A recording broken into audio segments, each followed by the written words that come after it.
He just happened to catch a glimpse of the keeper turning the combination lock, silently memorizing the direction and number of turns for each rotation. Late at night, Caesar slipped out of his cage without a sound, his fingertips precisely replicating the sequence he remembered on the lock. With a click, the staff passage door opened, and he crawled out of the facility along the ceiling pipes. However, Caesar wasn't heading for freedom. Instead, he skillfully made his way back to his former owner's house, and then went straight to the deepest part of the refrigerator. Several vials of neurotoxin marked with danger symbols lay quietly inside. Caesar knew it was this very drug that had awakened the intelligence of the apes. Without hesitation, he took all the samples and returned to the facility. Then, while the other apes were sound asleep, Caesar opened the valve, letting the drug's vapor silently spread throughout. The next morning, the keeper called Lee banged on the iron bars roughly, but all the apes were unusually quiet, their eyes reflecting a worried hue in the morning light. Caesar stood guard at the passage, inspecting each companion's pupils one by one, only moving on after confirming the transformation was complete.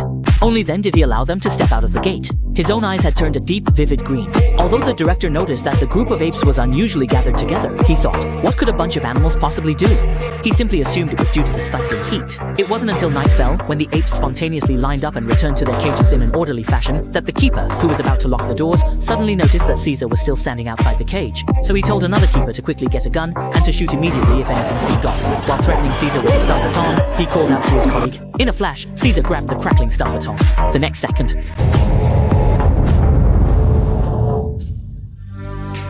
a scene that left everyone stunned unfolded. Before the keeper could react, Caesar threw a punch and knocked him down, then swiftly locked the keeper inside the iron cage. Immediately after, the cage doors sprang open one by one, and the apes surged out like a tidal wave. Just at that point, another keeper accidentally entered the corridor, but by the time he tried to run, it was already too late.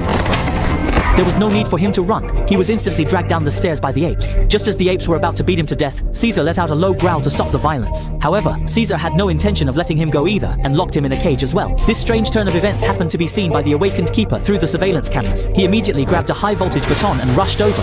But Caesar suddenly turned the fire hose and aimed it at the keeper, electrocuting him to death in an instant. Caesar stared at the charred corpse, a ripple stirring deep within his green eyes. He knew all too well that humanity's fear could not tolerate even a single awakened ape. What awaited them would only be the operating table in a laboratory.